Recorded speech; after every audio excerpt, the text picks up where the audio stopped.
Well, good evening and welcome to the Fairbanks NAACP number 2 in a series of 3 state election candidate forums. Tonight we are hosting candidates of HD seats 34 and seat Q. I'm Helen Marie Matese, Vice President of our Fairbanks NAACP Branch 1001. Helen Marie Matese, Vice President of our Fairbanks NAACP. Oh, all righty then. Is that echo going to go away? We'll just pretend it wasn't there. I'm Helen Marie, as I said, Vice President of our Fairbanks NAACP Branch 1001. The mission of the National Association of the Advancement of Colored People is to ensure the political, educational, social, and economical equality of rights of all persons, and to eliminate racial hatred and racial discrimination. We acknowledge that we work and live on the land of the Chena Dene people. Through voting, we fulfill our duty to be involved in our society and affect change. To do this responsibly, we must educate ourselves about our potential leaders.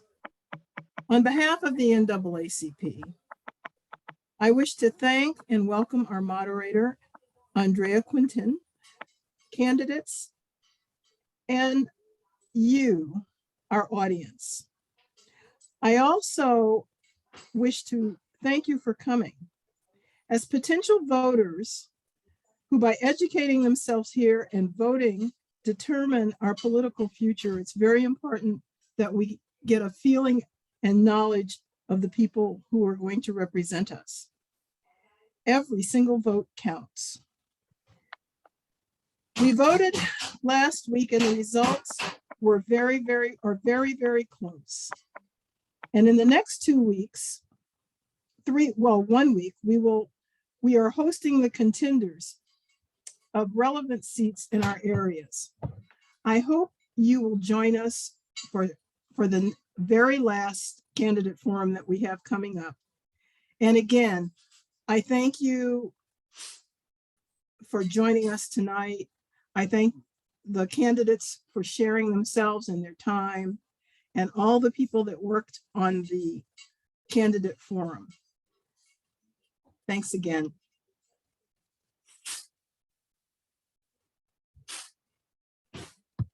I turn the floor over now to Andrea Quintin. Thank you, Helen. Quintin. Good evening, everyone. Welcome, and thank you for joining the NAACP Candidate Forum for House District 34 and Senate Seat Q. With your kind indulgence, I would like to introduce myself. My name is Andrea Quintin. I am a mother, community member, investigator for the state of Alaska, and a union president. However, my role tonight is that of moderator. Before we begin tonight's forum, I would like to acknowledge a very important member of this team. Please welcome and take note of Robin in her role as timekeeper. She will be making sure that we are all sharing this time and space equitably. I don't see Robin, but she is here somewhere. She is our timekeeper. There are 2 segments to this evening's program. First, we'll hear from candidates running for House District 34, followed by candidates running for Senate Seat Q. Segment 1 will consist of 7 2-minute answer questions, and segment 2 will be a lightning round consisting of 5 questions. These segments will be followed by a 1-minute candidate closing statement. From House District 34, we have Representative Grier Hopkins and Burr Assemblyman Frank Tomaszewski. I messed it out. I'm going to get better at it. Candidates, you will each have 2 minutes to introduce yourself. So let's start with Frank. Well, thank you so much, Andrea, for having me and the NAACP for inviting me to this forum. I really appreciate the time to chat with you all and to chat with the other candidates. My name is Frank Tomaszewski, and I have been in Fairbanks for 43 years. My parents told me to get in the car one day, and I went from dodging traffic in Illinois to dodging mosquitoes in Fairbanks, Alaska. I was 7 years old at the time. So I love it here in Fairbanks, and I plan on being here a very long time, probably till the day I die.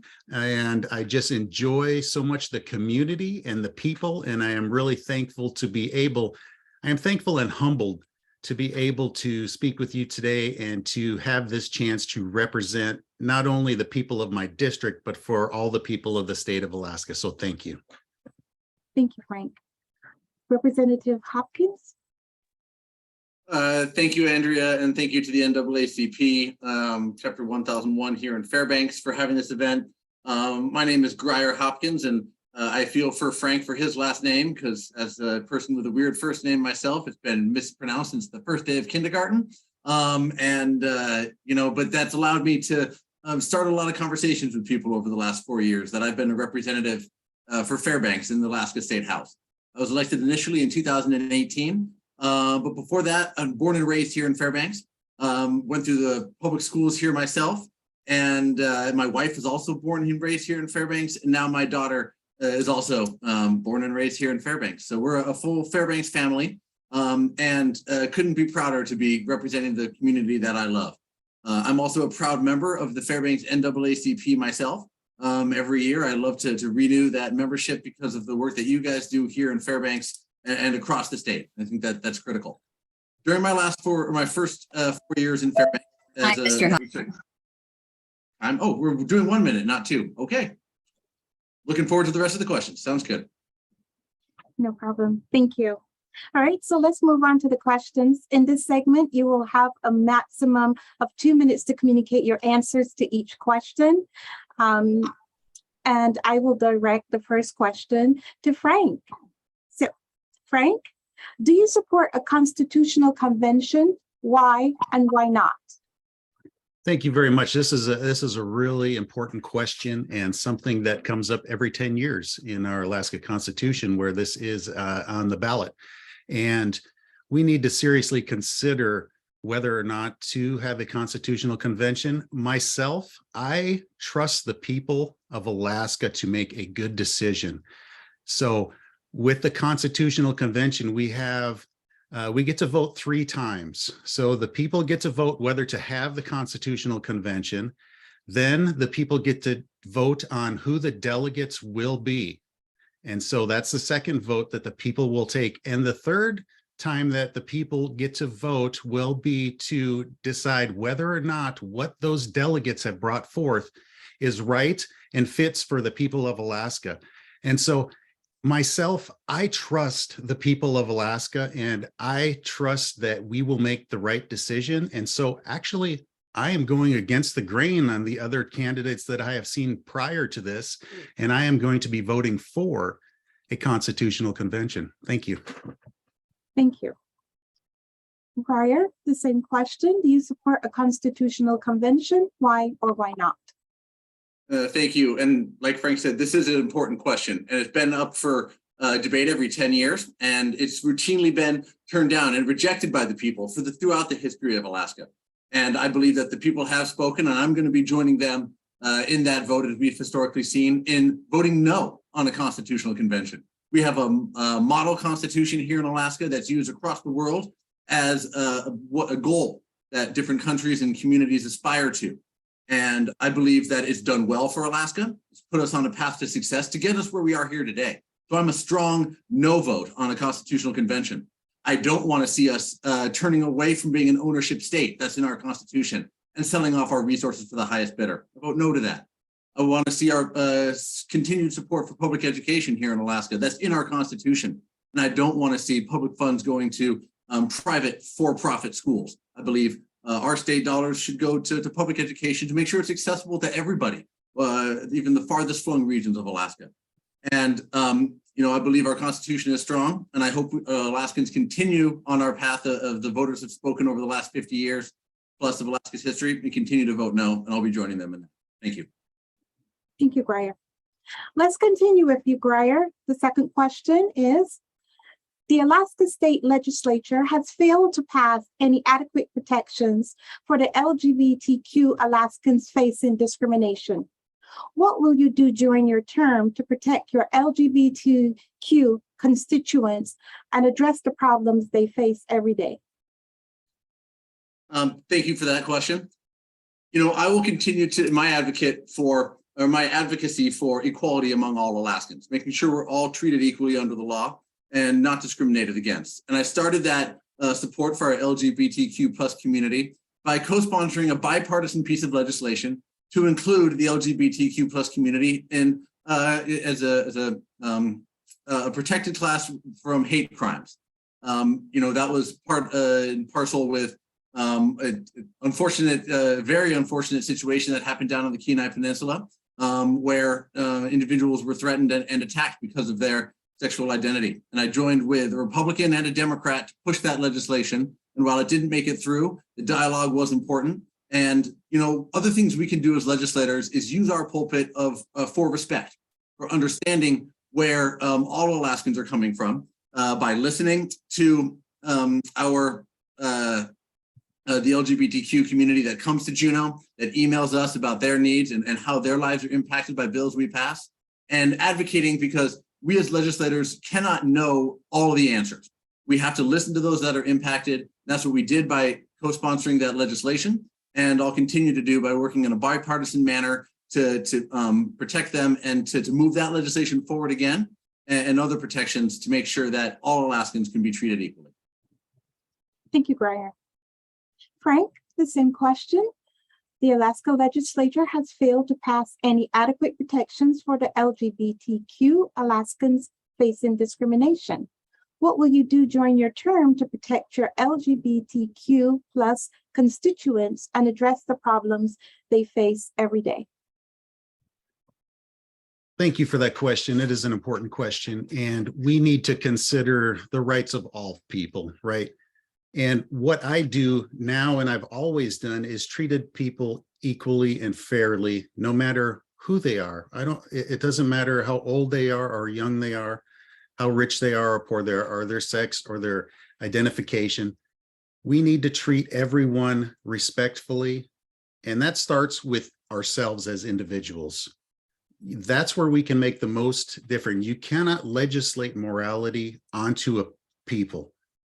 We can only be good examples to others around us. Federal legislation does have, in fact, laws in place for such for the LGBTQ, and we need to respect them, and we need to respect each other. Thank you.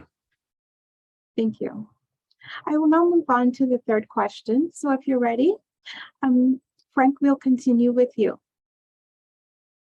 Past legislatures have struggled to implement a long-term climate action plan to address, prepare, and respond to climate disasters and recovery. Do you support climate legislation? How will you work with your colleagues to continue to address climate crisis? Thank you so much. So as any legislation that comes before me, I would consider any legislation. What we really need to be focusing on, and it comes down to an individual issue again. Like, I used to work with the Alaska Housing Finance Corporation in the weatherization program. And what that program did was reduce the energy use in your home. And that's a way that everybody can participate in and being more conscious for the climate by reducing your own energy needs. We need to look at obviously other forms of energy, such as hydro. There's really great, it's a proven technology, and it's very consistent. You don't have to worry about the sun shining or the wind blowing. Hydro gives you an equal amount of energy day and night, 24 hours a day, and we really need to be pushing for more hydro projects.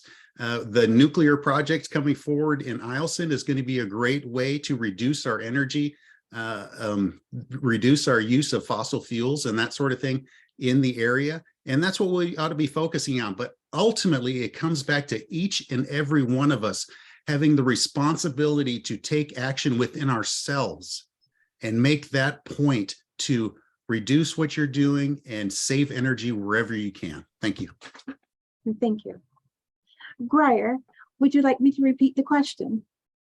Sure, thank you. Yes, please. Past legislatures have struggled to implement a long-term climate action plan to address, prepare, and respond to climate disasters and recovery. Do you support climate legislation? How will you work with your colleagues to continue to address climate crises? I would be very interested in seeing what this legislation would look like and what's entailed in it, because as the chair of the Special Committee on Arctic Policy, Economic Development, and Tourism, we held hearings on potential solutions for an international climate warming crisis that we're facing and the climate change crisis, and looking at different policy options that are out there to supply Americans with a dividend that would give them an economic carrot to start taking action to reverse the climate changing crisis that we're seeing. And that was a good airing of that issue, but it didn't go far enough. Alaska, in the previous administration, developed a Arctic or climate change impact plan to start preparing Alaska for what the climate change impacts are going to be on our state, whether it's thawing permafrost that's impacting our homes, our villages, or now our drilling rigs up on the North Slope, which is coming and impacting our revenue sources here in Alaska. We need to address this because it is real and Alaskans on the forefront. And we need to continue to support our university as a world-class institution doing this research into what the impacts are going to be and how we can reverse this. Whether it's insulating our homes, bringing on new infrastructure and new renewable energies. And as a member of the as a member of the Renewable Energy Task Force, I was proud to have voted to allow Golden Valley Electric Association to move forward with studying 5 new locations for wind farms around the interior to get off of the high-priced coal that they shut down with Healy 2 down in Healy, allowing us to get a better handle on our energy costs here and get us off of the ever-fluctuating costs of burning fossil fuels as our energy source. Alaska is reliant on our oil revenue, and I believe we need to continue to develop our resources on the North Slope and use that revenue to get us off of oil revenue or oil as an energy device, because it's critical that we That's time, Mr. Hopkins. we smooth out our energy prices and don't see costs increasing today. Thank you. Thank you. Frank, I'm going to pose the next question to you. Would you support legislation such as proposed last session by Senator L.V. Gray Jackson for a statewide ban on chokeholds, ban on shooting at moving vehicles, required body cameras, required comprehensive reporting on use of force, required de-escalation and cultural competency training? Thank you so much for the question. We really do need to look at this issue. And like so many before me that have struggled with this issue and had problems with the police, you really need to consider all aspects of this. The whole defund the police, I think, really aggravated this problem. They suddenly lost funding and weren't able to get a lot of the training that is needed. The police need an adequate amount of training funds to be available so that they're better prepared for these situations. Some parts of the bill I agree with and some parts I do not agree with. And we really need to look at these items individually and to make sure that it works for law enforcement. But we really need to speak with the police, speak with the public, and see how it's going to affect them. And, so I am all for police funding. We need to make sure that the troopers have all the adequate funding that they need for training, that they need for body cameras and reporting. All of that stuff is very important, and we need to make sure the funding is available to keep our public safe. Thank you. Thank you, sir. Grier, the same question. Would you support legislation such as proposed last session by Senator L.V. Gray Jackson for a statewide ban on chokeholds, ban on shooting at moving vehicles, required body cameras, required comprehensive reporting on the use of force, required de-escalation, and cultural competency training. Thank you. These 8 pieces of legislation called the 8 Can't Wait that Senator Gray Jackson introduced were done in coordination with many of the law enforcement officers here in Alaska.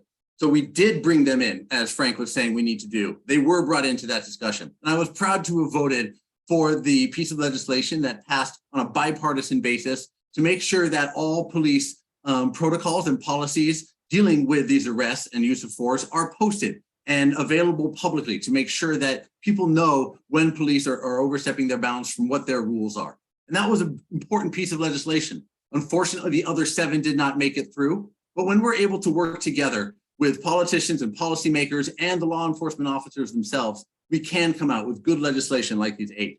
But additionally, we need to make sure that we have troopers and police officers here in Alaska who are experienced and are able to stay on the task, on the force and on the beat. And that's done by making sure they have what they need as employees of Alaska to stay here. And that starts with what they are telling legislators they need, and that's a retirement system and funding for their salaries that's going to give them a career path. Instead of spending $250,000 per state trooper and training them and seeing them leave the state in 5 years, which we're seeing in droves, both statistically and anecdotally, we need to make sure that we're giving them the support that saves the state money through both recruitment and retention, and in the fiscal notes provided by the Dunleavy administration, saying that we're going to save $60 million over the next 6 years by returning to a defined benefit package plan that I introduced in legislation. And so making sure we have experienced troopers who are well-trained and the policies are public is going to be important in turning back the unfortunate statistics that we see that are substantially disproportionate against minorities in incarcerations and arrests. Thank you, Grier. Grier, if you don't mind, we'll continue with you. Our state, as well as the rest of the country, is plagued with negative statistics regarding missing and murdered Indigenous women, girls, and Two-Spirit, and Black, Indigenous, and people of color individuals. If elected, how can you support communities and law enforcement solutions for the missing and murdered? Thank you for that heartbreaking question. You know, this past year, we did partner with the administration and with the Department of Public Safety to fund for the first time a missing and murdered Indigenous women investigation, or a cold case investigator, to try to get to the bottom of those investigations and those crimes that have happened. That was critical, and the first investigator was hired and then quit, and then we've just hired another one who has agreed to be on the beat for 1 year. And I believe that is an incredibly important start. But also getting law enforcement into these villages with the village public safety officers, where communities and villages in the farthest flung and right here in interior Alaska don't have any law enforcement available to them. There can be a murder, and that body can have to sit in the street in that community for days before state troopers can get out there. And by increasing the funding for the village public safety officers and making sure that we support that legislation to support what these communities need in rural Alaska, can help to start stem that missing and murdered Indigenous women, girls, and Two-Spirits and the rest of the list that goes on. And I'm sorry, I'm forgetting all of the different types. But you know, I believe that supporting the infrastructure out there for public safety is going to be key. Funding those cold case investigations, as well as a change in our culture. Understanding that violence is not the right answer. Understanding that we must support our families and our friends instead of hurting each other is going to be key. So I was proud to support that item in the budget. I was proud to support the legislation that went through to increase VPSOs and making sure they have adequate housing out in rural Alaska so our troopers stay out there and our village public safety officers can stay out there as well. It's a broad-based issue, but I'm proud to support it and want to continue supporting it as I have these past 4 years. Thank you. Thank you, sir. Frank, the same question. Our state, as well as the rest of the country, is plagued with negative statistics regarding missing and murdered Indigenous women, girls, and Two-Spirit, and Black, Indigenous, and people of color individuals. If elected, how can you support community and law enforcement solutions for the missing and murdered? Thank you so much on this question. None of these people should be forgotten. And we really need to make sure that not only the police have the adequate funding to be able to respond to when someone goes missing, but we need to, as a community, compel law enforcement and the media to really get the word out when there are missing and murdered folks out there. There are so many times that it gets covered up or it's not brought to our attention. And that, I think, is one of the most critical aspects of this, bringing forth so people hear about it and so people can respond themselves. There was a gentleman who went missing. His name was Frank Manano. And I heard about it on Facebook, I believe. Someone had posted, one of my friends, and they were actively searching for Frank up on the Nenana Highway. So what did I do? I brought my family and I called a few friends and we went up there to join the search for Frank. And we did grid patterns in the woods up there and we looked for him. And that's what it takes.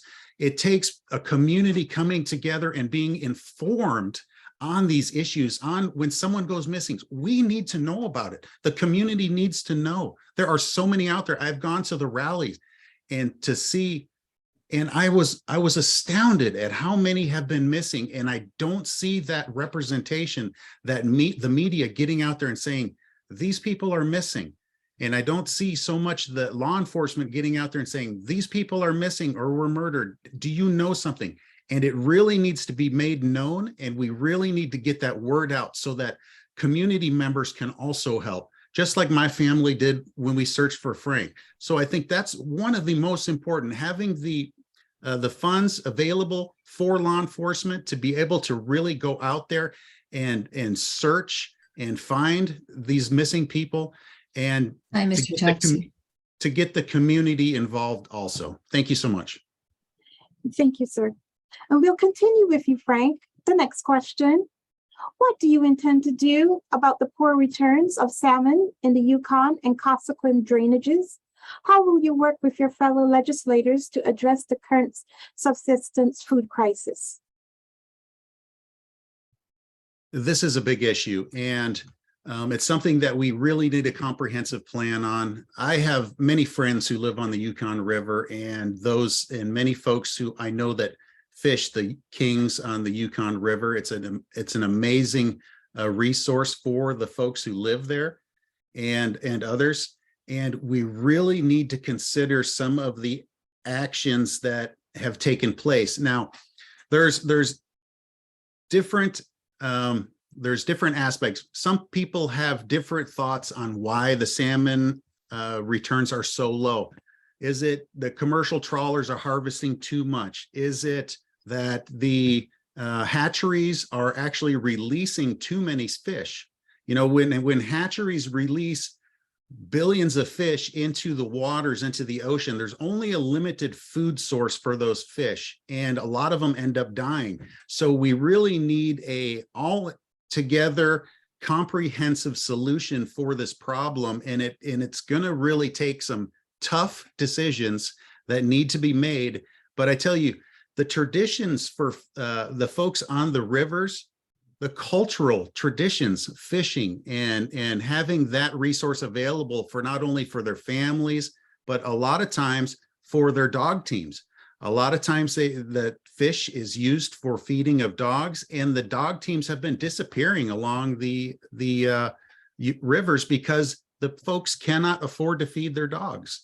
And this is really a tragedy, and it really needs a comprehensive plan. And I'm going to do everything I can to help those fish returns come back to a positive output.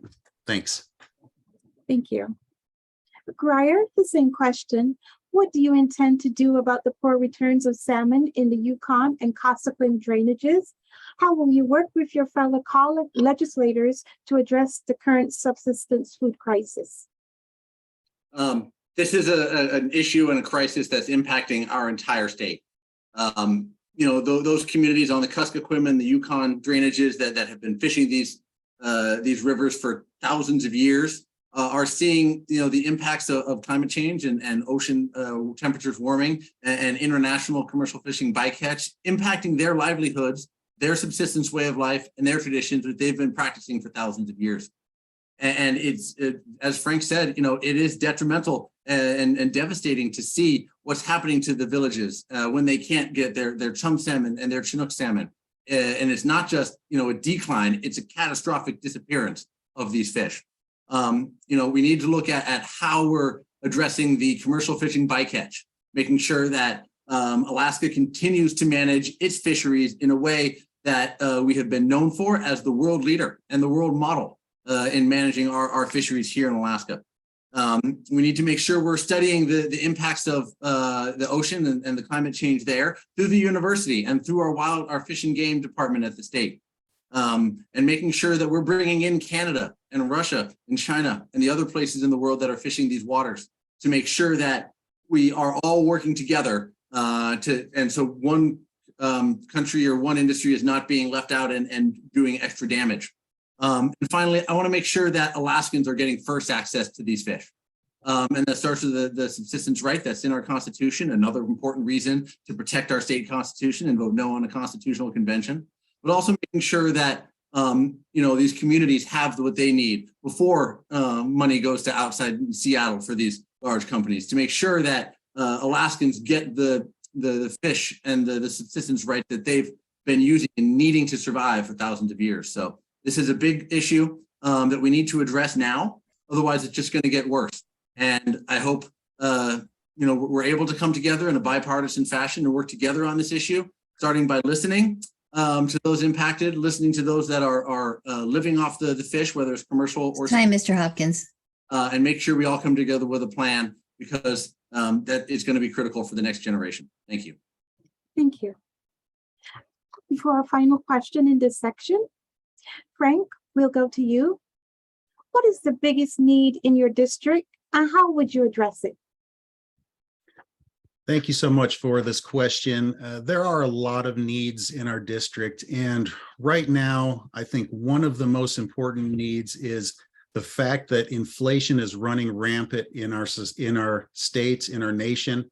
We have a federal government that is printing money at unprecedented levels and is basically driving down the value of our dollars. And we are suffering in this state, in our district, with some of the highest heating fuel cost. We've been limited to, they've gone from two choices on diesel fuel. They've eliminated the number 2 diesel fuel, which actually had a better BTU rating than the number 1, and the price is just exponential. And we need to really consider a way to bring down the price. A gas line coming through the state there's plans for it, but their plan doesn't provide for a spur to Fairbanks.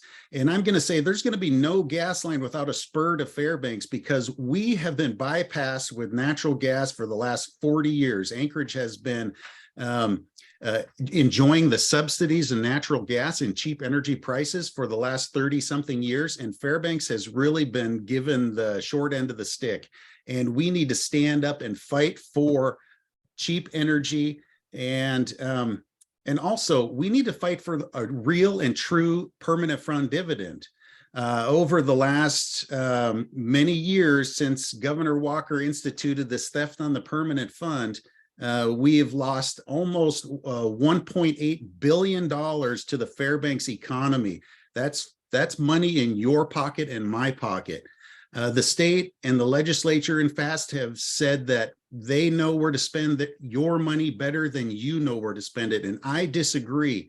I believe that we should be following the full and statutory permanent fund dividend, which would be a big boost for those who are filling their fuel oil tanks right now among record prices.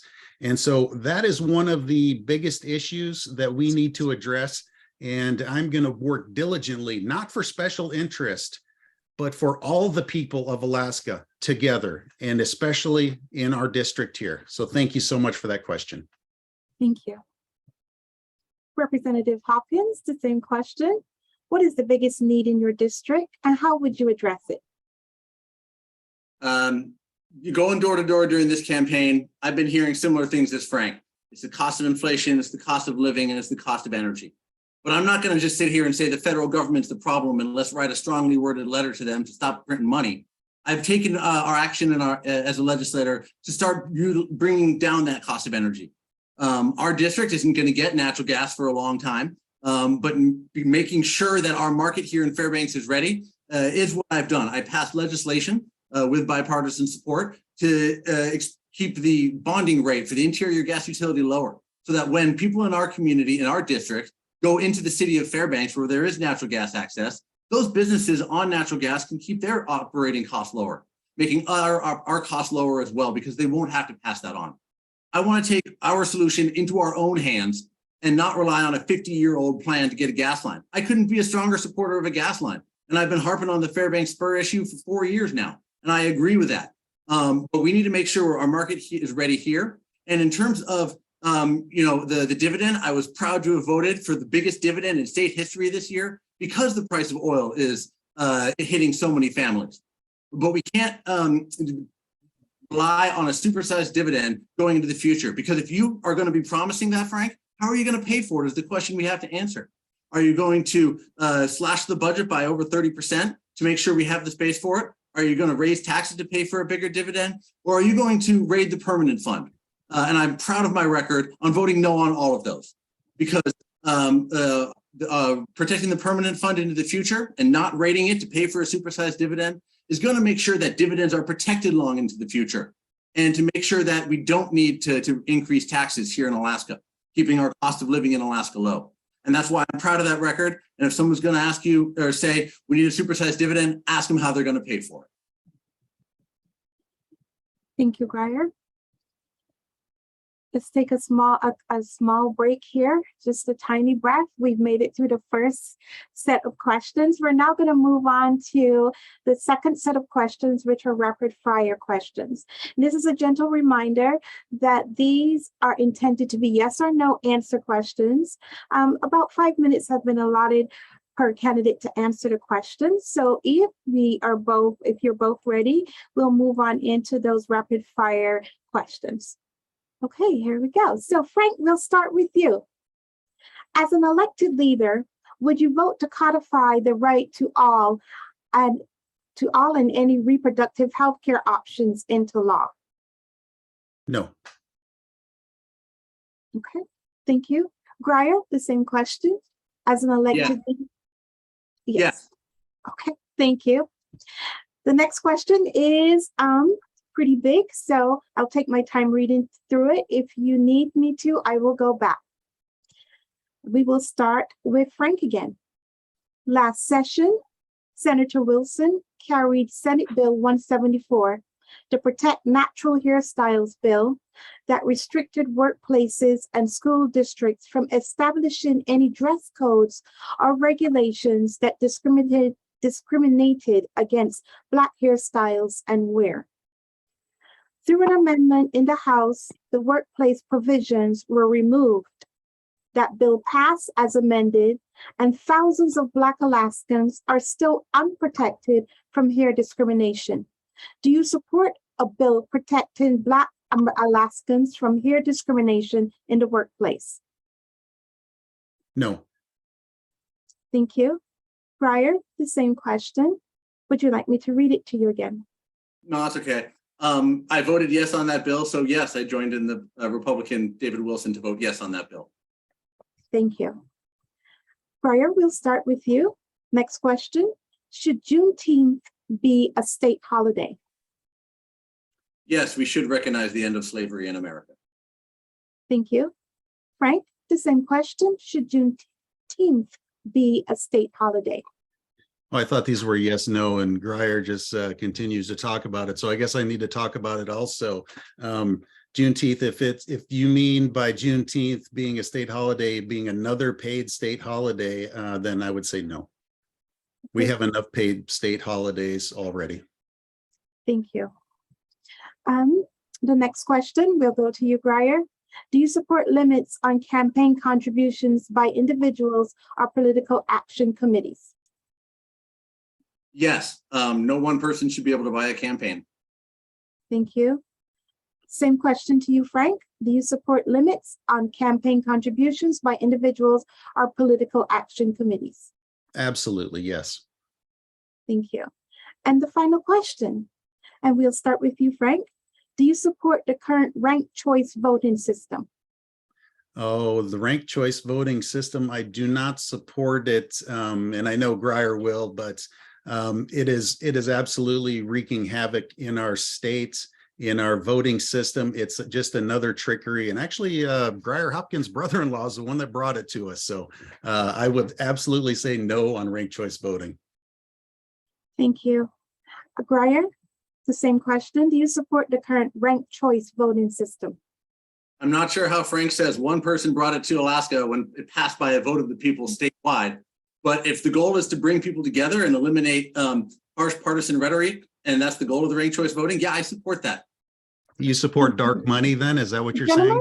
Gentlemen, Frank, that was taken out of there in the disclosure. Gentlemen, we will not engage in this here. This is supposed to be a forum where you speak to us as the candidates. We can allow you an opportunity to have a debate, a healthy debate at another time, but we must be respectful of everyone else here. Thank you for your time. Thank you for your answers. We will take a short break. I will turn this over to Mr. Hayes so that we can take a short break and get ready for our second round of questions with our second set of candidates. Thank you. Thank you so much. The gentlemen have the opportunity for closing comments. Okay, thank you. We will go ahead and we will start with Grier. Your closing comments, please. Thank you very much. Thank you again for putting on this forum and giving us an opportunity to start meeting ourselves and putting forward the differences between the two candidates. I'm proud of my record in Juneau, working across party lines every chance I get, because we need to be able to put party labels aside and make sure that we're working with any Alaskan to solve a problem and solve a solution that puts Alaska's fiscal future on the best path possible, as well as making sure our schools are funded and our police and public safety are adequately given the tools they need to succeed. And I couldn't be prouder of my record of doing that, whether it's lowering energy costs, working with Senator Coghill, whether it's starting the industrial hemp industry with Senator Shelley Hughes from Mat-Su, or working here locally with our borough to make sure that the borough can put forward good policies to incentivize economic development, lower the cost of housing, and making sure that our borough has the tools it needs. That's the record I've been putting forward these last 4 years, supporting fiscal responsibility, supporting natural resource development up on the slope, and putting forward first-time money for important projects like supporting small businesses, like mapping Alaska's mineral resources, and fighting wildfires. Those are things that I stepped forward and put my ideas out there and worked the party line to make sure Alaska was put forward. And with your support and the support of District 34 in November 8th, I'll make sure to continue putting that record to work for Fairbanks and for Alaska as a whole. Thank you again. Thank you, Grier. Frank, this is your opportunity for your closing statement. Thank you so much to you and to this organization for making it possible. You know, I've lived in Alaska for 43 years, and this is my home. And I'm going to fight for the people of Fairbanks, and I'm going to fight for the people of my district. And that's important to me because I feel like the little people have not been taken care of. You know, the lower and middle income families have been bearing the burden of the cost of state government. My opponent, Grier, he has voted in his time in office to take away $8,500 from every man, woman, and child. That's $35,000 for a family of 4 since he's been in office. Could you use $35,000 in your family of 4? I think everyone would say yes. Grier wants to write off our district for natural gas. That's terrible. Supply creates its own demand. That's a law of economics. And if we don't have the supply, obviously we're not going to have the pipe going house to house. But if we have the supply we can build the infrastructure to get gas to everyone's home that wants it, and to have a more affordable energy for our houses, for our families. That's important. I will never write off our district. You know, we need someone in the state who is really in our district, who really looks out for the common folks. I'm going to be that person. I've been here a long time. I've been married 27 years. I have 5 kids and 1 grandchild, and I want them to live in a Fairbanks that they can be prosperous in, and that they can live in and grow and learn and have good lives. And to write off our district is not okay. I will never write off our district, and I will make sure to fight for our district, for all the people, not for special interest groups. Special interest groups need not apply. They need to understand that it's Hi, the Mr. people of Tomaszewski. Alaska that are important in our district, and I am going to fight for them. Thank you so much. Please vote for me on November 8th. Thank you, Frank. Thank you both gentlemen for your passion and your dedication and your commitment to the state. We look forward to seeing good things coming from you in the future. I believe that we're going to take a short break, and then we will continue with the candidates that are running for Senate seat Q. Thank you again.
So are we all back and ready to go? Lisa.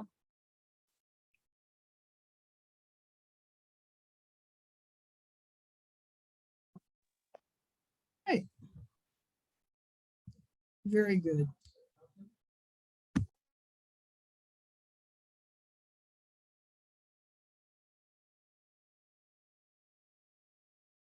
Welcome back, everyone, to the second half of this forum, and thank you for continuing this important process with us. I would like to welcome our candidates running for Senate Seat Q.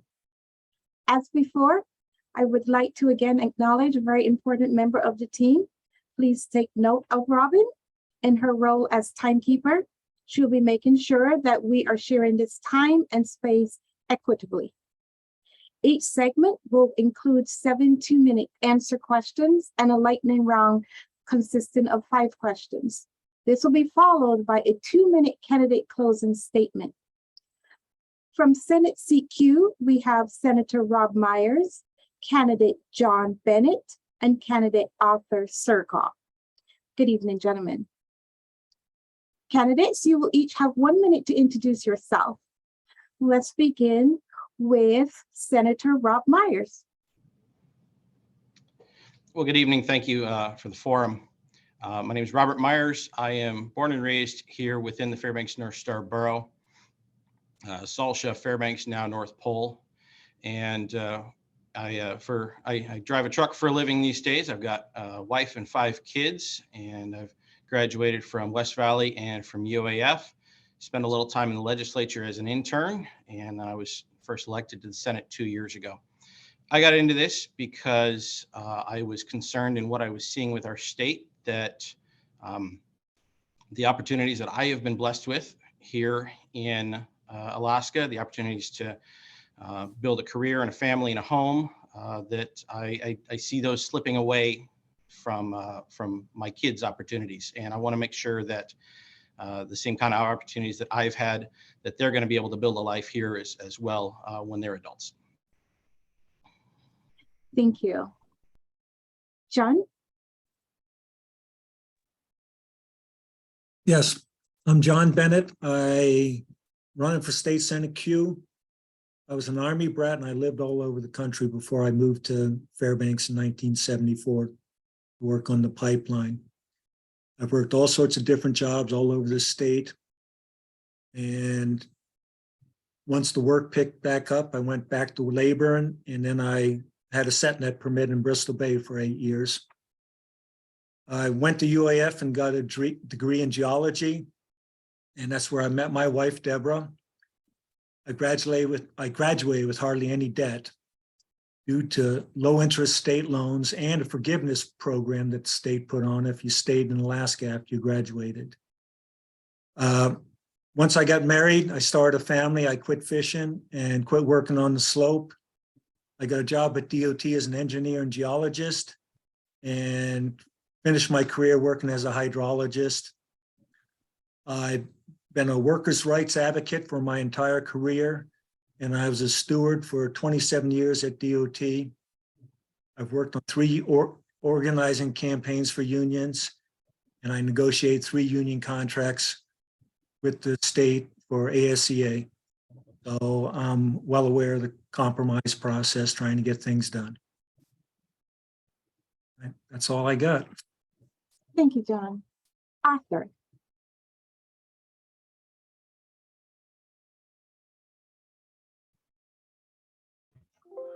Hi, everybody. My name is Arthur Serkov. Thank you for having me here. Thank you for this forum and the invitation. The reason that I'm running for state senate is much like Robert mentioned. I grew up in a country, in an America that I kind of see is slipping away from us. And to me, the root of that is, it all boils down to the dollar. It boils down to fiscal policy on the state, on the national levels. And my fight is to help prepare the state of Alaska for independence, which I believe is inevitable based on the current federal situation. Thank you, Arthur. So if we are ready, we are going to go into the questions. This round is consistent of 7 questions. You will each have 2 minutes to answer these questions. I will randomly select each participant to answer the questions. So are all the candidates ready to proceed? All right, so let's get started. This first question, I am going to ask John. Do you support a constitutional convention? Why and why not? I do not support a constitutional convention. I think it would be a circus and take a lot of time and money and further divide our state. We used other states' constitutions as a template for our constitution, and it has worked well for us.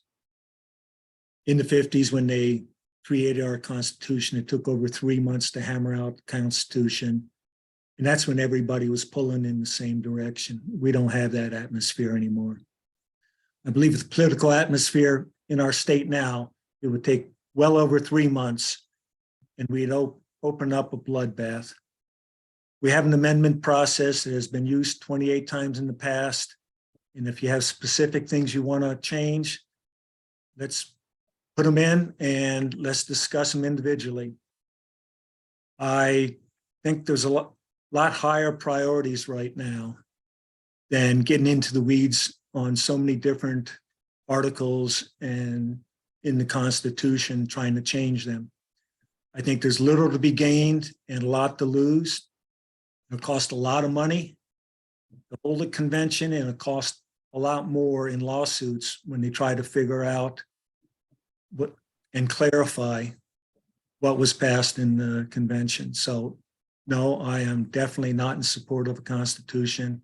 I think it'd be short-sighted and really divide our state further. Thank you, John. Arthur, the same question. Do you support a constitutional convention? Why and why not? Thank you. My party, the Alaska Independence Party, has been calling for a constitutional convention as much as physically possible. And the reason that I support the Constitutional Convention is because, unlike some of the people that I'm going against, I believe in the people of Alaska. I believe that if you give people a voice, you give people the ability to enact change directly, which is why we're fighting for a constitutional convention at the precinct level, which will allow everybody to gather in their precincts, to elect delegates. We can enact change that, like the no people like to say, we're opening a can of worms. Well, yes, we're opening a can of worms, but we're also able to cut through so much of the bull crap. We're able to get to the root of the problems. The people can come up with solutions creatively in a way that the Constitution, which calls for a constitutional convention, is designed. So I'm for the constitutional convention because I believe in the people of Alaska, their creativity, their ingenuity, and their ability to lead Alaska, the modern Alaska that has modern problems that the people of Alaska in the 50s just could not predict. Thank you. Thank you, Arthur. Robert, do you support a constitutional convention? Why and why not? Thank you. So I do support a constitutional convention. We have to ask ourselves, if our Constitution is so perfect, why did our framers put that question in there to begin with? And it was because they realized that we were going to be a young state, potentially rapidly changing, and that we would need to potentially examine our Constitution on a somewhat regular basis to see if it still fit our circumstances. And our circumstances have changed drastically since the 1950s. In the 50s, we were a poor state, sparsely populated, and living primarily on renewable resources such as our fishing and our timber and the like. These days, we are still a sparsely populated state, but it's a much larger population. It's much more concentrated in South Central. It is where our economy is now based primarily on non-renewable resources such as oil and mining. And now we've got so much money, we're not sure what to do with it. Are we divided right now? Absolutely. But if we weren't divided, we wouldn't need a convention. We would be doing things through the usual amendment process. The fact of the matter is that the legislative process encourages people to think short term because of elections, because of our budget. It encourages people to think 1 or 2 years ahead. And we need to get some Alaskans together that are willing to think 20, 30, 40 years down the road. And that is where our constitutional convention can be useful, to think about our pieces down the road and how they will affect us, to come together, have the good discussion, have the compromise, and put them out for a vote of the people as a whole to solve the problems that have been intractable since 2015. If we haven't solved them in the last 7 years, what makes them think that we're going to solve them with the legislature now? Thank you, Robert. We'll move on to the second question. This time we will start with Arthur. The Alaska State Legislature has failed to pass any adequate protections for LGBTQ plus Alaskans facing discrimination. What will you do during your term to protect your LGBTQ plus constituents and address the problems they have faced every day? That's a good question. What I would do for the LGBTQ plus is the same thing that I would do for every other Alaskan, which is what the legislature, the law is mandated to do, which is enact justice. Legislators are here to enact justice, to keep things going in a fair way for everybody. So my position on special protections or privileges based on sexual orientation is that I would strongly oppose such legislature, and in favor of legislature that treats everybody truly equally. Thank you. Thank you. John, the same question. The Alaska State Legislature has failed to pass an adequate protection for LGBTQ plus Alaskans facing discrimination. What will you do during your term to protect your LGBTQ plus constituents and address the problems they face every day? I support LGBTQ plus protections. Currently, we do have federal protections that are enforced by federal officials, but I think we need more. I think people should have the same protections and rights in our state. There shouldn't be any discrimination over gender, sex, anything. I have many friends and relatives who are part of the LGBTQ plus community, and you can't tell me that they should have they can't have the same rights and responsibilities and personal freedoms that everybody else enjoys. If there's legislation to expand protections in Alaska, I will be first in line to support it. When you talk to people about exercising personal freedoms, you can't be at the expense of other citizens or infringing on the freedoms of others while exercising those freedoms. I'm totally in support of LGBT protections. Thank you, John. And on to you, Robert, the same question. The Alaska State Legislature has failed to pass any adequate protections for LGBTQ plus Alaskans facing discrimination. What will you do during your term to protect your LGBTQ plus constituents and address the problems they face every day? So I'm hesitant to put another group in as a protected class. I believe that when we start looking at people as members of a group, they actually become easier to marginalize rather than harder. We have to look at everybody as an individual, and every individual has worth. Every individual earns, should be given what they have earned. If a person has been attacked and is a victim of a crime, it doesn't matter if it's because I didn't like the color of his skin, I didn't like the color of his hair, or I didn't like the fact that a person might be gay. It doesn't matter. He has been attacked, and the law should support him regardless. If a person has been at work, and he should be compensated properly for that work, regardless of his sexual orientation or anything else. We should look best at what people are as individuals, protect them as individuals, rather than protect them because they belong to a specific group. Thank you. Arthur, we'll go with you. Past legislature has struggled to implement a the Alaska State Legislature has failed to pass any adequate protections. Have I read this before? My computer is glitching. I'm sorry, everyone. Okay, let me try to restart this.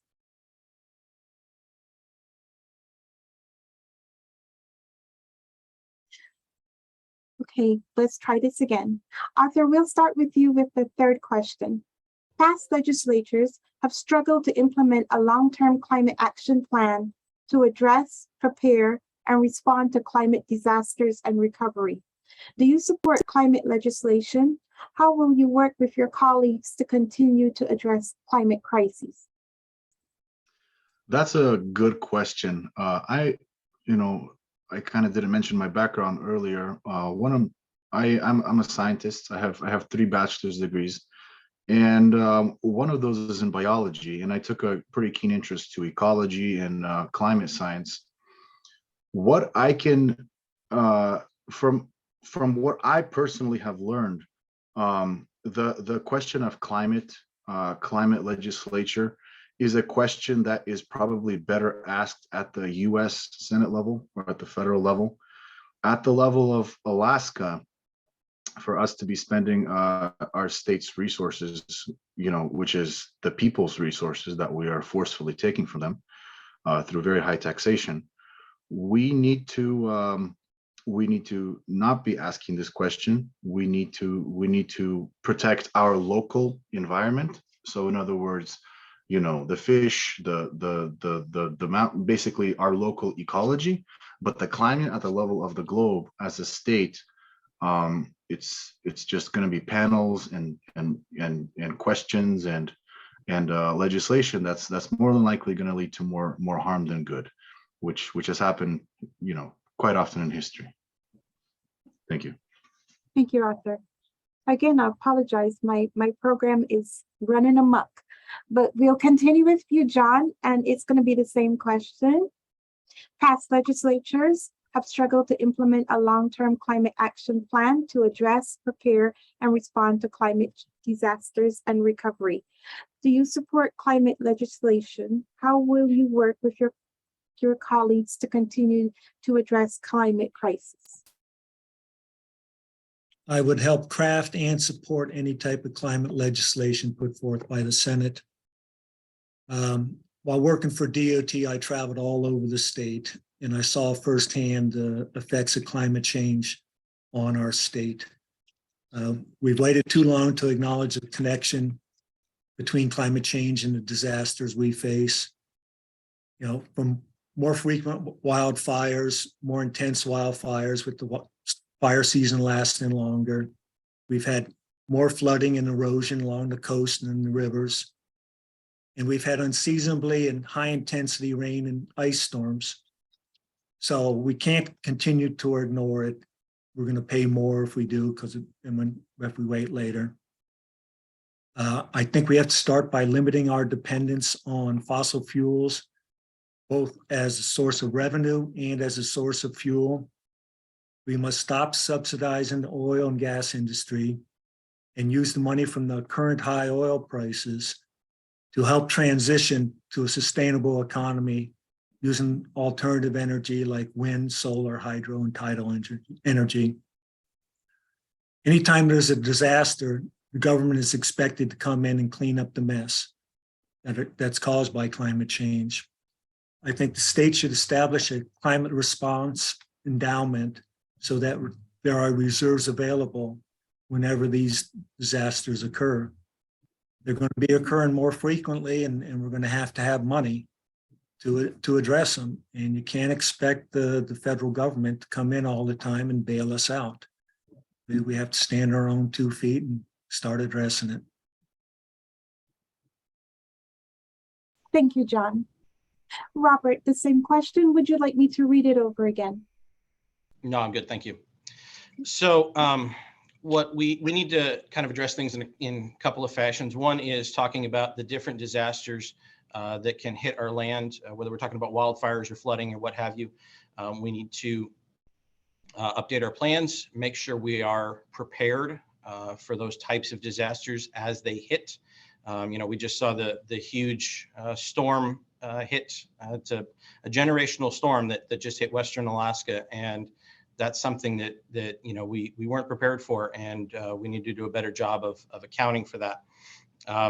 We see all this federal infrastructure money coming through to help us, fix our roads or to build new roads or other projects. We need to make sure that those are going to be resilient to any sort of climate changes, whether it's melting permafrost or it's storms coming off the ocean or anything else in between, maybe even earthquakes. We've had plenty of those for a long time too. And finally, if we're going to talk about changing our energy mix, I'd like to see solar and wind continue to develop. I don't believe they're quite ready for prime time here in the rail belt. I believe as small individual sources of power off the grid, I believe they're a good alternative. But the fact of the matter is, if you want wind and solar to work, you have to have a good energy storage system, and we don't have that yet. As batteries continue to develop, I think we will eventually, but I don't believe we're there yet. What we do have is nuclear power. There's been a lot of development of micronuclear power plans over the last 20, 30 years. Mr. Tomaszewski mentioned the one that's going in on Eielson. If that one looks good, the Copper River Valley Electric Association is already wanting to put one in their area to help remove their dependence on diesel power during the winter to help complement their hydro in the summer. And the new micronuclear plants are also set up as a good base load, and they're easy to move the power up and down to complement a wind and solar setup so that you don't have to have as much storage. So the more we can look into that micronuclear, the better off we're going to be, both in terms of our energy bills and in terms of our energy. Mr. Myers. Thank you, Robert. We'll move on to the next question. We'll start with you, John.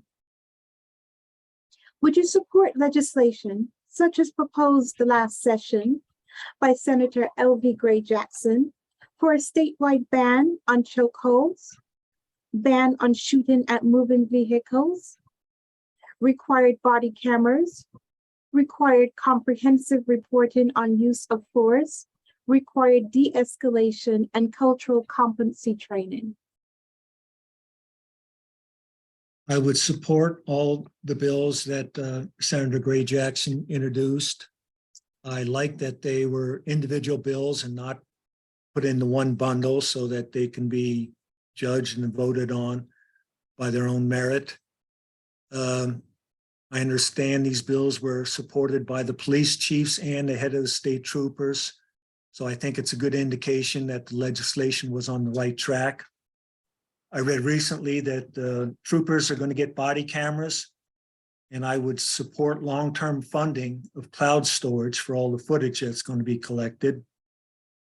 Yesterday, I was listening to the mental health and substance abuse meeting in Fairbanks, and it was suggested that the VPSOs can also act as probation officers, and I think that would be a good idea. You know, when I was a young fella, I was on R&R from the slope, and I went to visit my mom in California. I was targeted for having long hair and a beard and riding a motorcycle. And I was pulled over and beat up by 4 cops and thrown in jail. In the end, they never charged me with anything because I hadn't done anything wrong. So it really could have escalated, and it could have escalated to a point where I could have been severely hurt or even killed over a trumped up charge. Another time, again in California, they were worried about Hell's Angels at the time. I guess I fit the profile with a beard and long hair. Another time I was pulled over for a traffic stop. And when the officer had me get out of the car, his partner was braced on the hood of the cruiser with his revolver pointed at me. So I'm really sensitive to these sorts of issues. And I don't think most Americans have been put in this position. I do think that one of the best things we have now is that the cell phones have actually put in the public view the abuses that have taken place over the years. So I am in support of Time's up, Mr. Bennett.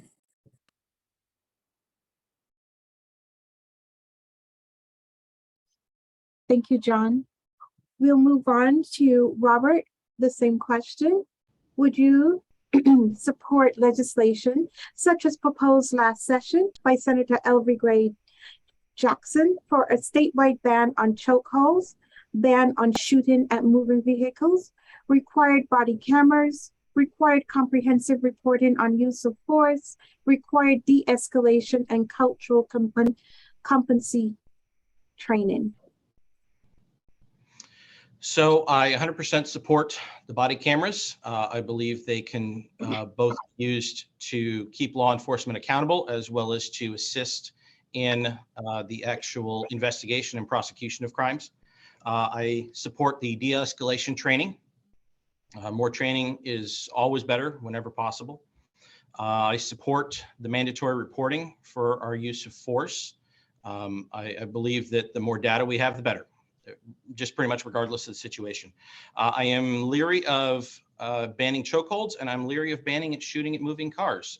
For example, we had an incident here in Fairbanks 4 or 5 years ago where the police set up a roadblock to stop a gentleman who was approaching 100 miles an hour on the highway. And then he attempted to then use his vehicle as a weapon to ram the police vehicle and ram the police officer who was behind it. And in that case, I believe that the police officer was completely justified in discharging his weapon and shooting the driver. It'd be doubly so if he was doing that into a crowd of people. Similar to with the chokeholds, I believe that chokeholds are a bad idea in most cases. But if a police officer is being personally attacked in hand-to-hand, then I think that he'd be fine if he would if he'd use a chokehold. What I believe is better off is, instead of banning things before the fact without knowing the circumstances, we are better off finding better ways to hold our police officers accountable for improper use of force afterwards. For example, my apologies. For example, the police and the prosecutors get together and work together on a regular basis. Should we really have the regular DA, regular prosecutor investigating the crimes that a police officer is involved in? Or maybe we should find a separate prosecutor specifically for those crimes. Things like that can help remove some of the systemic problems and help us keep our law enforcement accountable after the fact, I believe are going to be much more useful. Thank you. Thank you. Arthur, the same question. Would you like me to read it over for you? Please do. Okay. Would you support legislation such as proposed last session by Senator Elvie Gray Jackson for a statewide ban on chokeholds, ban on shooting at moving vehicles, required body cameras, required comprehensive reporting on use of force, required de-escalation, and cultural competency training? Thank you. I think out of everything proposed in that legislation, the only thing that I would support is the body cam, and I would. The reason for that is I believe that the way that we go forward in terms of our police getting more efficient, better at their job, is not through legislature. It is through deregulation. I believe that because we try to legislate the police, we try to say, you have to do this. Okay, now go do that training. It has to maintain this much. It has to do all this. we create a barrier of entry that makes it hard for the average Joe to become a policeman. So now there's a specific, this is our, super elite police club where, police are people too. And historically, people, the American police tradition really developed when everybody was armed. Everybody was armed to the teeth, and everybody was just generally respectful of everybody. So my general take on the police, on police aggression, on police training is reduce training, reduce regulation of the police, but do so as much as you can while deregulating guns. Make sure everybody is armed, and the police will be very polite, and many problems will be solved. Thank you. Thank you. Gentlemen, we'll move on to the next question. In this question, we will start with Robert. Our state, as well as the rest of the country, is plagued with negative statistics regarding missing and murdered Indigenous women, girls, and Two-Spirit, and Black, Indigenous, and people of color individuals. If elected, how can you support your community and law enforcement solutions for missing and murdered? Thank you. So I can address it in two ways. One, there was a bill that was originally put together by the Tanana Chiefs Conference, sponsored by Senator Bishop, this last legislature, that I co-sponsored, to assist us with finding missing people. And the idea was to appoint a special master very quickly, once a person has been reported missing, to look into phone records, credit card records, things of that nature, to attempt to figure out where and when exactly somebody went missing. Because we know that when a person goes missing, whether it's foul play or somebody got lost in the wilds of Alaska, that first 48 hours is crucial to finding somebody. That legislation had some problems with it, and I acknowledge that, but I do wish that it had been able to go forward through the committee process to fix those problems, and it was a good concept that needed a little polishing to pass and get some good work done. The other problem we have is that in Alaska, we have, in a lot of ways, our government has tried to be all things to all people for 40, 50 years now, because we've had so much money. And so we haven't really prioritized what exactly it is our government is supposed to be doing. We pile extra responsibilities on, and the end result of that is that the original responsibilities get neglected. Law enforcement, public safety, investigation of crimes, prosecution of crimes, and corrections, punishment, and rehabilitation of criminals really has fallen by the wayside, because we have put so many other resources in other places, and we have to ask ourselves, who else is going to do it? If you don't have adequate law enforcement, why else do we have a government? That should be priority number one. And until we start prioritizing where our money goes and prioritize putting it into That's time, Mr. Myers. Thank you. Putting it into public safety and the courts and corrections, then it's going to continue to get worse. Thank you. Thank you, sir. We'll move on to John. The same question. Our state, as well as the rest of the country, is plagued with negative statistics regarding missing and murdered Indigenous women, girls, and Two-Spirits, and Black, Indigenous, and people of color individuals. If elected, how can you support community and law enforcement solutions for the missing and murdered? The Alaska statistics are appalling. We have people going missing. There's not much done trying to investigate and track down the perpetrators. I do think that the light's finally shining on this issue, and that's a good first step. I would support legislation to further fund partnership between police departments and groups representing people of color to expand protections and investigations into people that have turned up missing. I will hope that Senator Bishop's bill is reintroduced and we can work out the issues on it and have that passed during the next legislative session. I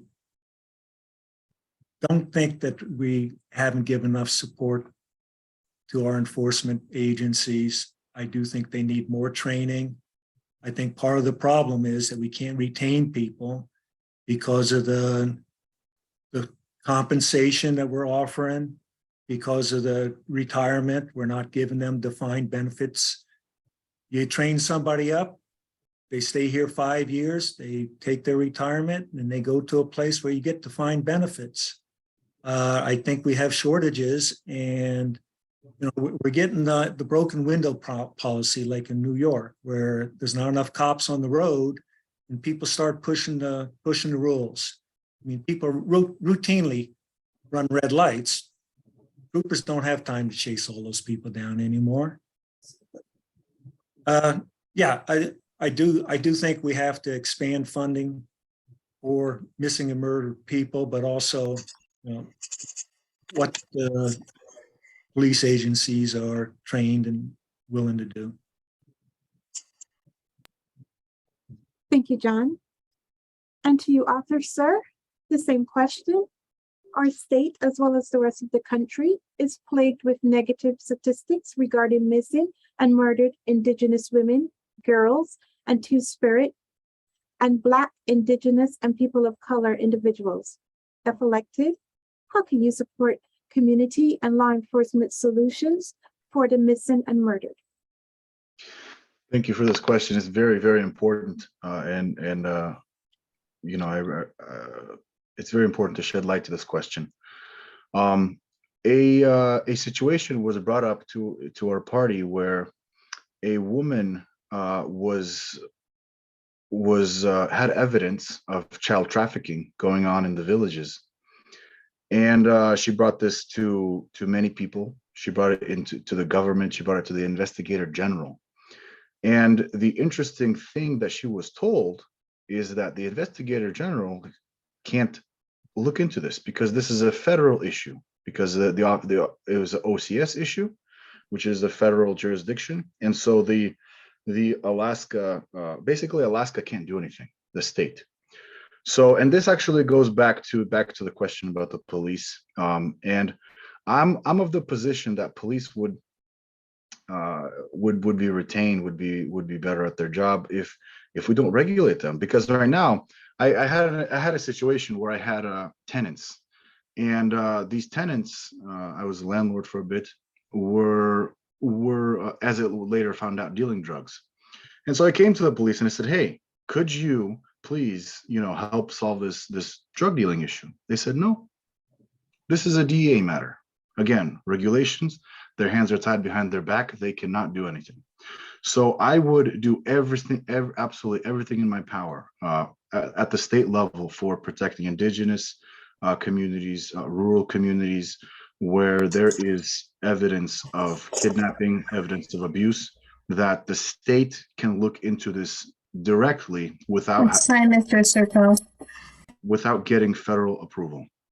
Thank you. Thank you, sir. And we'll move into our next question. I'll begin this line of questions with Mr. John Bennett. What do you intend to do about the poor returns of salmon in the Yukon and Cosequin drainages? How will you work with your fellow legislators to address the current subsistence food crisis? This is a very complex issue, and it's not going to be solved overnight. Kuskokwin and the Yukon are completely different drainages. The fish migrate to different areas in the ocean. Some are subject to trawlers, and others are subject to intercept fishery in Area M. There's so many different areas that have an impact on this, from different food sources, higher water temperatures, both in the ocean and in the spawning and rearing streams.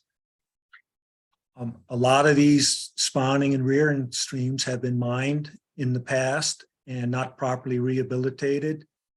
There's been overfishing. And with the net sizes, there's been a lot smaller fish going up to breed each year. So you have a much smaller breeding stock actually reaching the spawning grounds. Also recently, there's been a reoccurrence of a protozoa, especially in the Yukon River Kings. And they test them at different points to see the incidence of the disease. And those fish aren't making it to their final spawning grounds. They're just so weakened from the disease.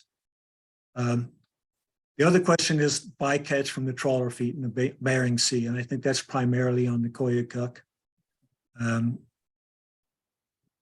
The Yukon, there's the interception from the fish bound for Western Alaska in Area M, and that's mostly the purse seiners. One of the solutions would be to limit the purse seiners in June, allow more chum to go upstream. I attended the Federal Fisheries Consultation, and people who have pulled their nets and have been able That's to put. time, Mr. Bennett.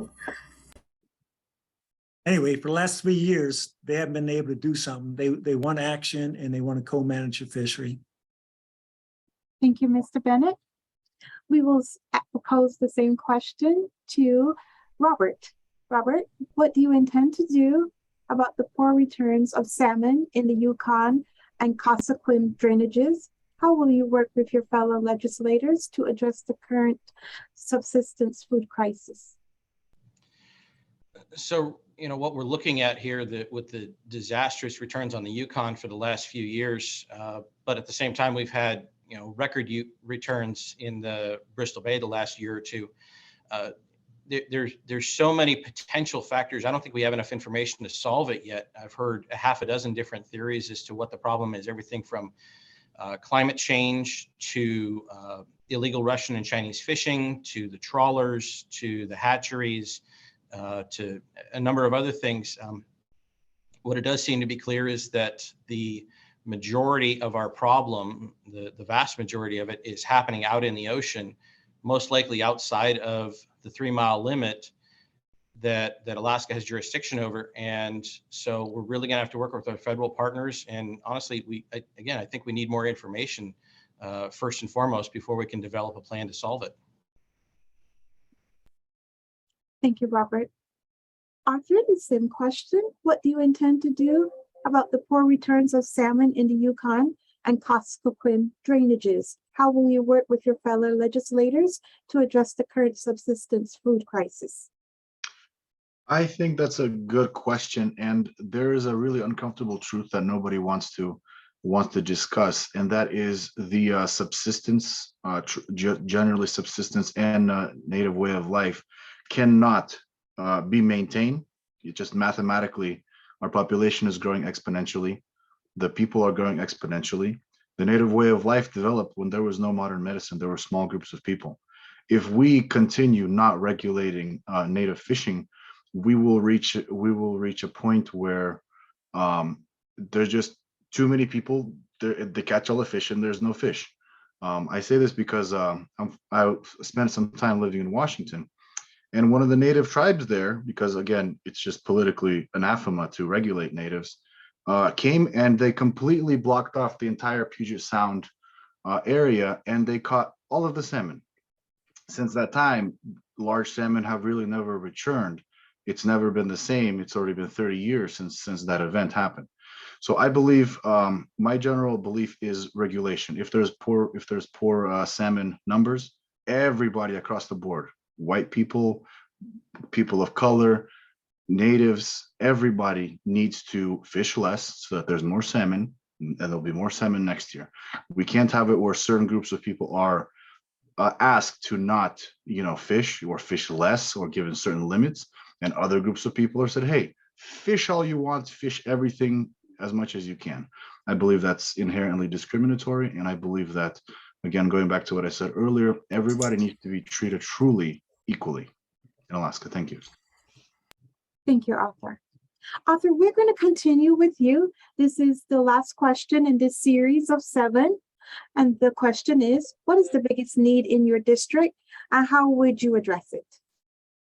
So the biggest need in my district is what I think is the biggest need in for all of Alaska, and it is the primary reason that I'm running. It's the fact that going back to what I was saying earlier, the federal government's irresponsibility with the dollar will inevitably, mathematically certainly, reach a point where the United States defaults on its debt. When the United States defaults on its debt, the people of Alaska, you, I, everybody who lives here in my district, in all Alaskan districts, will inevitably be broke. We have no money, we have resources, but we have no currency, we have no sovereignty as a state, we have no independence as a state outside of the federal government's support. So my biggest thing that I will fight for is to take the permanent fund that we have that is technically belongs to the people and put that into silver, into gold, into the territory of Alaska. I will fight for that. I believe that all other questions, from regulatory to all other questions, will become irrelevant whenever the dollar collapses and we have no money, we're poor, we're hungry, and we as a state are going to be forced to negotiate unfavorably for our resources just so that we could one day eat. So I'm going to fight for the silver PFD as much as I can for my constituents. Thank you. Thank you. We're going to move to John. The same question. What is the biggest need in your district and how would you address it? The biggest short-term need in our district is dealing with the rising cost of living. Heating oil, fuel for the cars, electricity and food. People can't find affordable housing. I've talked to people that had to quit their job because they couldn't afford to put gas in their car to get to their job on the wages they were being paid.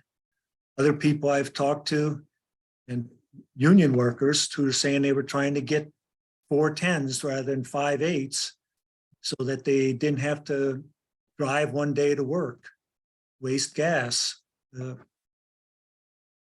Another problem we're facing is the availability of childcare. And if you can find childcare, it's so expensive you can't afford it, especially if you have low wages.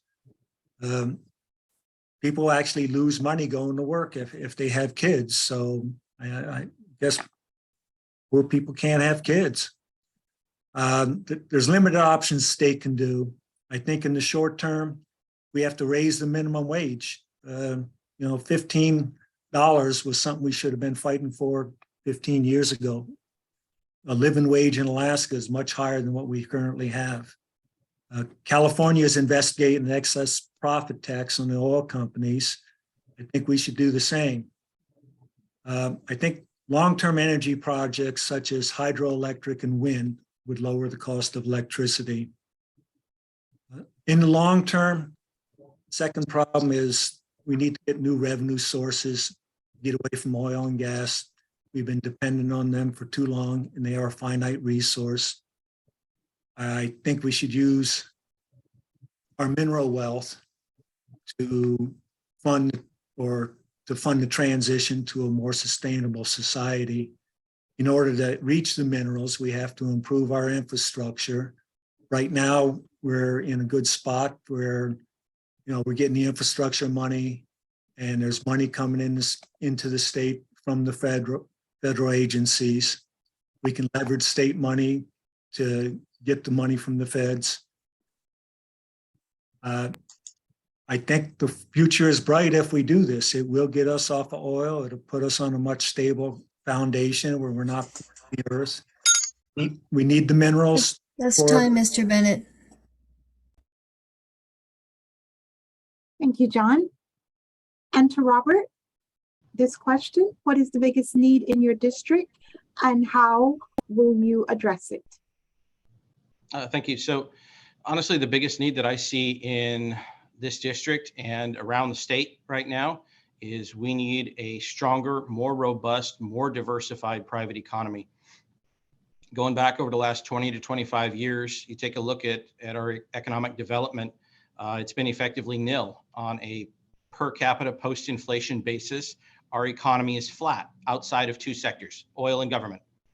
All of the growth in the last 20 years, and then some of the shrinkage over the last 20 years, has been in oil and gas and government. And we get a growing and diversified economy by getting Alaska's resources into the hands of Alaskans and allow them to use their ingenuity and creativity to put together small businesses, to expand consumption, and to grow our economy. And we can look at how bad our business rating has been since 2015. We've been at 49th or 50th every year since. We can look at how few people are coming to this state because they don't see any opportunities here for growth, for a future. And that's what I worry about with my kids. And the way we do that is we support our PFD, because that is how we get Alaska's resources into the hands of Alaskans. And if we need a bigger government, then we be honest about it and we tax for it. We tax ourselves. And if we have to, we put in a broad-based tax. Anything else, we're just kind of shoving it to the side, and we're lying about what we're trying to do. So we get Alaska's resources into the hands of Alaskans to grow and diversify our economy. Thank you, Robert. Gentlemen, that just concluded the first round of questions. We're now going to move into the rapid fire questions. As a gentle reminder, these are intended to be yes or no questions. If you're all ready, we can proceed with these rapid fire questions. All right, so we're going to start. As an elected leader, would you vote to codify the right to all and any reproductive health care options into law? Arthur? No. Thank you. As an elected leader, will you vote to codify the right to all and any reproductive health care options into law? Robert?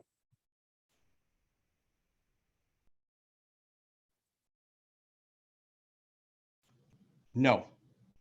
Thank you. As an elected leader, would you vote to codify the right to all and any reproductive health care options into law? John? Yes. Thank you. Next question. Last session, Senator Wilson carried Senate Bill 174, the Protect Natural Hairstyles Bill, that restricted workplaces and school districts from establishing any dress code or regulations that discriminated against Black hairstyles and wear. Through an amendment in the House, the workplace provisions were removed. That bill passed as amended, and thousands of Black Alaskans are still unprotected from hair discrimination. Do you support a bill protecting Black Alaskans from hair discrimination in the workplace? Arthur? No. Thank you. Robert? Yes. Thank you. John? Yes. Thank you. Next questions. Should Juneteenth be a state holiday? John? Yes. Thank you. Robert? No. Thank you. Arthur? No. Thank you. Next question. Do you support limits on campaign contributions by individuals or political action committees? Let's start with you, Arthur. Yes. Thank you. Robert? No. Thank you. John? Yes. Thank you. And the final question. Do you support the current ranked choice voting system? Let's start with you, Robert. No. Thank you. Arthur? No. Thank you. John? Yes. Thank you very much. Gentlemen, we've concluded our questions.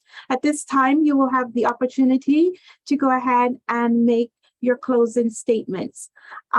We can go ahead and we can start with you, Arthur. Well, I would like to say again, thank you for having me here. I know some of my views are maybe a little bit polarizing, but my position in general is to deregulate the crap out of everything from schools to doctors, to including things like electricity. I believe that citizens should have the right to get their own electricity, etc. Get power to the people, not just in little things, but also in big things. I believe that health insurance as an industry, that somebody's making money off of someone's bad health, should be illegal in the state of Alaska. I just in general believe that, I want to fight for the people, and I believe that, and I don't want to fight to mollycoddle the people. Everybody should have equal rights. Everybody should be equal. And the government, I believe my job, if I get elected as a senator, is to simply maintain justice. Justice is the role of the government. Everything else should be left to the people and to their liberty and the executive arm. Thank you, Arthur. How about Robert? Your closing statement? Thank you, Andrea and Joe and Robin, for putting this together and facilitating it.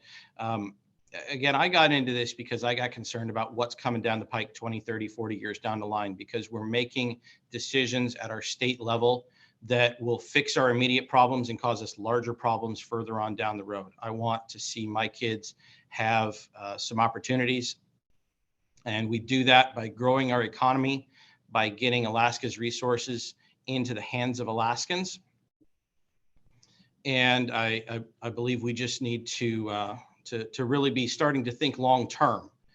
We haven't been doing that for a very long time here, and we need to be thinking about what we want our state to look like in 20, 30, 40 years, and working backwards from that.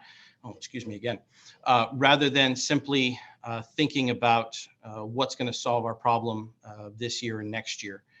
And I got into this to answer those questions, and I hope to go back to continue to work on those solutions. Thank you.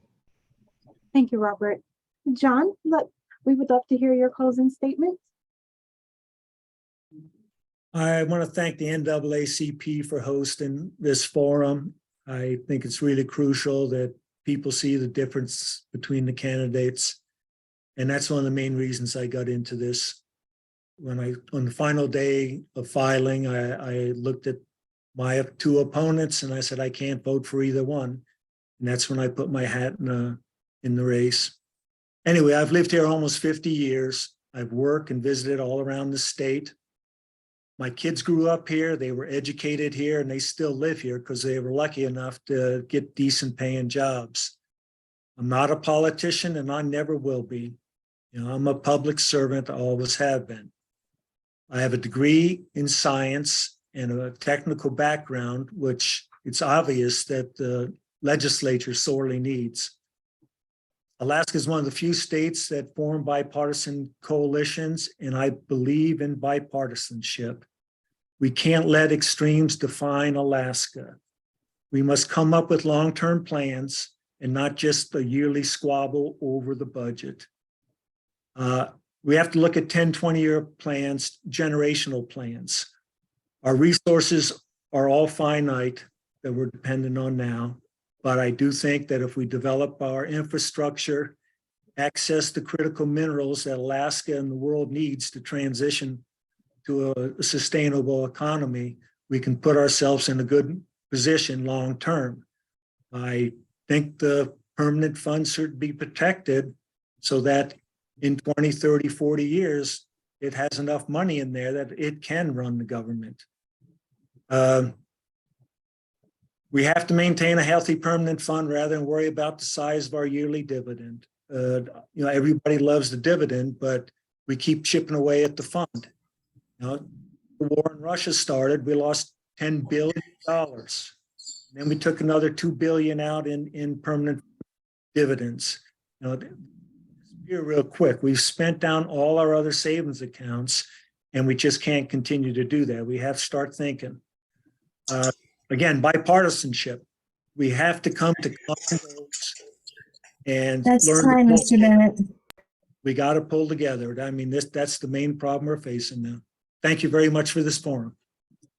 Thank you, gentlemen. Thank you for your dedication, for your time, and for bringing your different views to this forum. We look forward to hearing from you and seeing good things from you.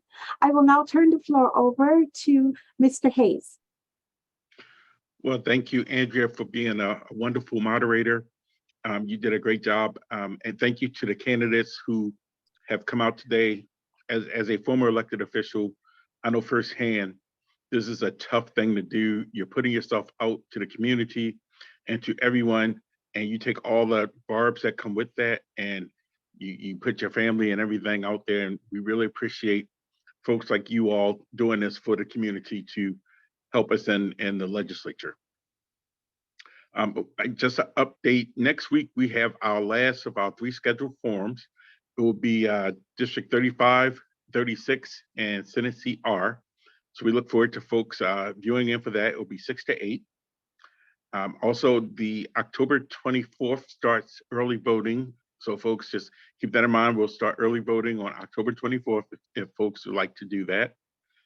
And outside of that, I really appreciate your time tonight, and I hope that this is educational for the folks in Fairbanks or wherever you are watching, and I hope that everyone has a very good night.